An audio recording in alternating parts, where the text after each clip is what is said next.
అగబు ఇతని పేరుకు భవిష్యత్ గురించి హెచ్చరించేవాడని అర్థం. ఇది హెబ్రీ మరియు గ్రీకు భాషల నుండి తీసుకున్న పదం. ఈయన అపోస్తుల కార్యాలు 11 అధ్యాయం 21 కనబడతారు. ఈయన అపోస్తుల కాలంలో ప్రవక్తగా పిలువబడ్డారు.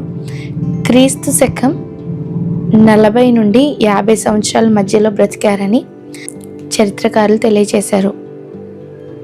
సంఘం మీద పరిశుద్ధాత్మ వచ్చిన తర్వాత, అంటే పెంతెకొస్తు పండుగ తర్వాత అగబు కనబడతారు.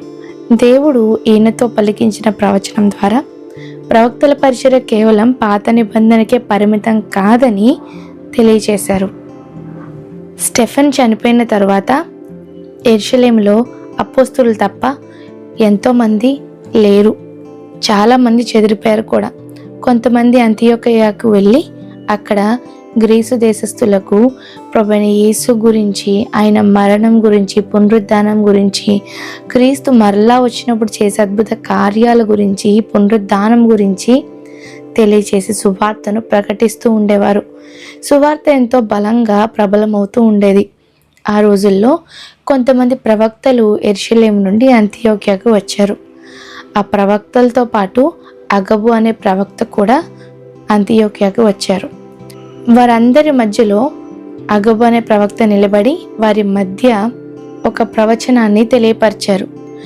రోమ ప్రాంతం మొదలుకొని భూలోకం అంతటా గొప్ప కరువు రాబోతోంది అని పరిశుద్ధాత్మ తెలియజేశారు అని ప్రవచనాన్ని పలికారు.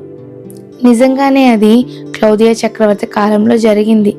కాబట్టి ఎంతో భయంకరమైన కరువులో ఉన్నప్పుడు పరిశుద్ధుల పోషణ కొరకు అంతియోక్యలో ఉన్న సహోదరులు సహాయం చేయాలని అనుకున్నారు.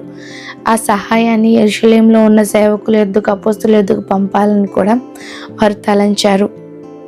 ఆ తర్వాత అగబు చాలా సంవత్సరాలు, అంటే అపోస్తులైన పౌలు ఆయన పరిచర్య ముగింపులో పౌలు గారి మరణం గురించి మరలా ప్రవచించారు.